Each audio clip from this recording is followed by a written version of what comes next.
प्यारे दोस्तों, नमस्ते। आज मैं आपको एक बड़ी ही रोचक कहानी सुनाने जा रही हूँ। रतनपुर गांव में भास्कर अपनी पत्नी माला और 2 बच्चों के साथ रहता था। भास्कर एक दिहाड़ी मजदूर था। जैसे तैसे वो अपने परिवार का पालन पोषण करता था। क्या हुआ जी, कोई काम मिला? बच्चे बार बार कुछ खाने को मांग रहे हैं। क्या बताऊं माला, आज घर से रेलवे स्टेशन पैदल गया मगर एक भी काम नहीं मिला। कोशिश तो कर ही रहा हूँ, ना जाने हमारे दिन कब बदलेंगे। आप चिंता मत करिए, भगवान भोलेनाथ है ना, वो सब देख रहे हैं। देखिएगा, हमारा अच्छा वक्त जल्द ही आएगा। माला बच्चों को आधी आधी रोटी खाने को देती है और भास्कर और खुद के लिए सत्तू का पानी बना लेती है। प्रभु, अब आप ही मुझे कोई रास्ता दिखाओ। 2 दिन हो गए हैं हमें भूखा सोते हुए। ये गरीबी और सहन नहीं हो रही है भगवान। अगले दिन जब माला सुबह सुबह उठती है तो तभी दरवाजे पर एक ब्राह्मण और ब्राह्मणी आते हैं। भिक्षाम देहि। बेटी, कुछ भिक्षा मिलेगी? अरे, सुबह सुबह द्वार पर ये ब्राह्मण ब्राह्मणी कुछ मांग रहे हैं। इन्हें ऐसे खाली हाथ लौटाना तो गलत होगा। माला किचन में जाकर बचा हुआ आटा और दाल एक पोटली में बांध कर ले आती है। ये लीजिए, हमारे यहाँ इतना ही राशन बचा है, आप इससे रोटी बनाकर खा लीजिएगा। मुझे क्षमा करना बाबा, और कुछ भी नहीं है खाने का। कोई बात नहीं बेटी, मन से किया गया कुछ भी दान हमेशा अच्छा फल ही देता है। न जाने फिर भी हमारा भाग्य क्यों नहीं बदलता। गरीबी की वजह से बच्चों को कब तक भूखा देख सकते हैं। अब बहुत मन दुखता है बाबा। बेटी, अपने कर्म अच्छे करते जाओ तो ईश्वर भी सारे दुख हर लेंगे। कल से सावन माह शुरू हो रहा है। बस लगन और भक्ति से सावन सोमवार व्रत रखना और अपने पति को कावड़ यात्रा करने के लिए बोलना। सावन के सोमवार व्रत और कावड़ यात्रा करने से भगवान शिव अति प्रसन्न होते हैं। तुम देख लेना, वे तुम्हारी सारी मनोकामना पूर्ण कर देंगे। तुम्हारे सारे दुख के दिन दूर हो जाएंगे। भगवान भोलेनाथ सबकी मुराद पूरी करते हैं। उनका नाम ले और कर दे ये दोनों काम पूरे। पर बाबा, कावड़ के जल लाने के लिए तो पैसों की भी जरूरत होगी, वो सब कैसे होगा? मन में ठान लेने से प्रभु स्वयं ही मार्ग दिखा देंगे। बम बम भोले, बम बम भोले। ब्राह्मण ब्राह्मणी के जाने के बाद माला भास्कर को कावड़ यात्रा करने को कहती है। माला, अगर कल कोई काम करके पैसे मिले तो मैं कावड़ का जल लेने हरिद्वार जरूर जाऊंगा। माला पहला सोमवार व्रत रखती है और फिर शिव मंदिर में जाकर शिवलिंग का अभिषेक करती है। उधर भास्कर भी काम की तलाश में निकलता है, पर कोई भी उसे काम नहीं देता। अरे ओ भैया, इधर आना जरा। हाँ साहब, बोलिए। ये सारे गमले इस वन में रखवाने हैं, 500 रुपए मजदूरी दूंगा।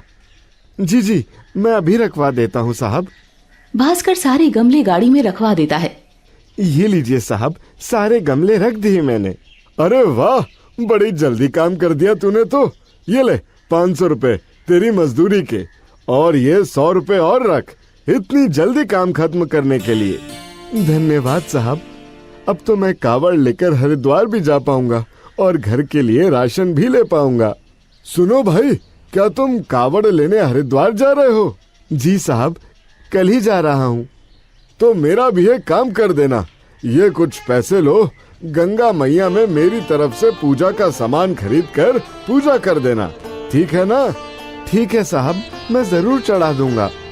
भास्कर घर लौटता है और माला को सारी बात बताता है। सारी बात सुनकर माला भी बहुत खुश हो जाती है।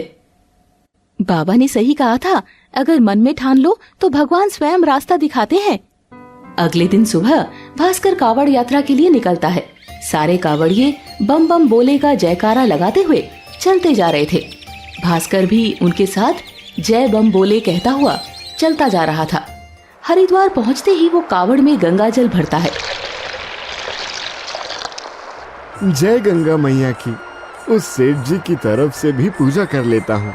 ओम नमः शिवाय। जय गंगा मैया की। जब भास्कर वापसी करता है तभी जोर जोर से बिजली कड़कने लगती है और मूसलाधार बारिश शुरू हो जाती है। भास्कर नंगे पैर था, फिर भी भोलेनाथ का नाम लेकर आगे चलता चला जा रहा था कि तभी उसे दूर से एक आवाज सुनाई देने लगी। कोई है जो मेरी मदद कर सकता है? अरे लगता है कोई मुसीबत में फंसा हुआ है, मुझे जाकर देखना चाहिए। भास्कर उस आवाज की तरफ बढ़ता है। तभी उसे एक बुजुर्ग व्यक्ति एक रिक्शा वैन के पास खड़ा दिखाई देता है। वो वैन बड़े बड़े गमलों से भरी हुई थी। अरे बाबा, क्या हो गया? आप यहाँ अकेले क्या कर रहे हो?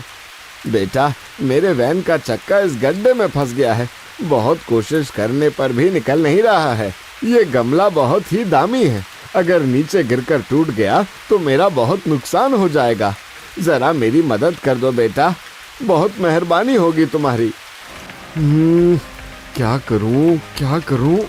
एक काम करता हूँ, पहले इस कावड़ को इस पेड़ की टहनी पर टंगा देता हूँ। रुको बाबा, मैं पहले ये कावड़ पेड़ की टहनी पर टंगा दूं, फिर आपकी मदद करता हूँ। भास्कर कावड़ को पेड़ पर टांग देता है, फिर जमीन पर बैठकर उस चक्के को धक्का देता है। लगातार धक्का पड़ने से वो चक्का गड्ढे से बाहर आ जाता है। ये लीजिए बाबा, पहिया गड्ढे से बाहर आ गया। अब आप जल्दी से इस वैन में बैठकर जंगल पार कर लो। इतनी बारिश में ये जंगल सुरक्षित नहीं है। तुम्हारा मुझ पर बहुत उपकार है बेटा। बड़ी देर से परेशान था कि कोई नजर आ जाए तो मदद मांगू। तुमने मुझ बुड्ढे की मुसीबत में मदद की। भगवान तुम्हारे सारे दुख दूर करे। ये लो बेटा, भगवान शिव का प्रसाद। घर जाकर अपने परिवार जन में बांट देना। बम बम भोले। धन्यवाद बाबा, आप ध्यान से जाना। अब मैं भी चलता हूँ। सदैव खुश रहो बेटा। भास्कर फिर अपने रास्ते पर चल पड़ता है। वो कावड़ का जल लेकर शिव मंदिर पहुंचता है और शिवलिंग पर जल चढ़ाता है। माला और बच्चे भी मिलकर भास्कर के साथ शिव जी की पूजा करते हैं। घर आकर भास्कर हरिद्वार से लाया हुआ प्रसाद लेकर सेठ जी को देने जाता है। माला, ये प्रसाद उन साहब जी को देकर आता हूँ जिन्होंने उस दिन मुझे काम दिया था। भास्कर बाजार की ओर जाता है। अरे भैया, यहाँ एक सेठ रहते हैं, उनकी गमले की दुकान है। कुछ दिन पहले उन्होंने मुझे गमले गाड़ी में रखवाने का काम दिया था। गमलों की दुकान? नहीं भाई, सालों से यहाँ चाय बेचता हूँ। यहाँ कोई गमले की दुकान नहीं है भैया। भास्कर आसपास सबसे पूछता है, पर सभी मना कर देते हैं। तभी एक बच्चा कहता है, भैया मुझे ये प्रसाद दे दो ना भैया। हाँ बेटा, ये लो। पता नहीं ये सब क्या हो रहा है। वो दुकान और मालिक कहाँ गए? कोई बात नहीं, बच्चे भगवान का रूप ही तो होते हैं। इस बालक ने खाया तो मानो सीधे प्रभु ने मेरा प्रसाद खा लिया। भास्कर घर आता है और माला को सारी बातें बताता है। कोई बात नहीं जी, ये सब भोलेनाथ की कृपा थी जो उस वक्त वो साहिब आपकी सहायता के लिए आए थे। सुनिए जी, इस थैले में क्या है? अरे मैं तो तुम्हें ये बात बताना भूल ही गया। मैंने रास्ते में एक बुढ़े बाबा की मदद की थी, उन्होंने मुझे ये प्रसाद दिया है। भास्कर थैले में से नारियल निकालकर माला को दे देता है। इन्हें तोड़ लेते हैं, कुमुद और विवेक भी खा लेंगे, है ना? भास्कर जैसे ही नारियल तोड़ता है, उसमें से सोने के सिक्के, हीरे जवाहरात निकलते हैं। वो सारे नारियल तोड़ता जाता है और सोने के सिक्के का ढेर लग जाता है। माला, ये सब क्या हो रहा है? नारियल में से सोने के सिक्के? अरे ये कैसा चमत्कार है? ये स्वयं भोलेनाथ का चमत्कार है। मैं सब समझ गया माला। वो सेठ जी जिन्होंने मुझे गमले उठाने का काम दिया था, और वो बाबा जिनकी गमलों से भरी गाड़ी गड्ढे में फंस गई थी, वो स्वयं मेरे शिव शंभू थे। मैं मूर्ख हूँ जो उन्हें नहीं पहचान पाया। भगवान अपने भक्तों की पुकार सुनकर जरूर मदद करते हैं। वो ब्राह्मण देवता ने सही कहा था, सावन के सोमवार व्रत और कावड़ यात्रा का मीठा फल हमें अवश्य प्राप्त होगा। जय भोलेनाथ, बम बम भोले।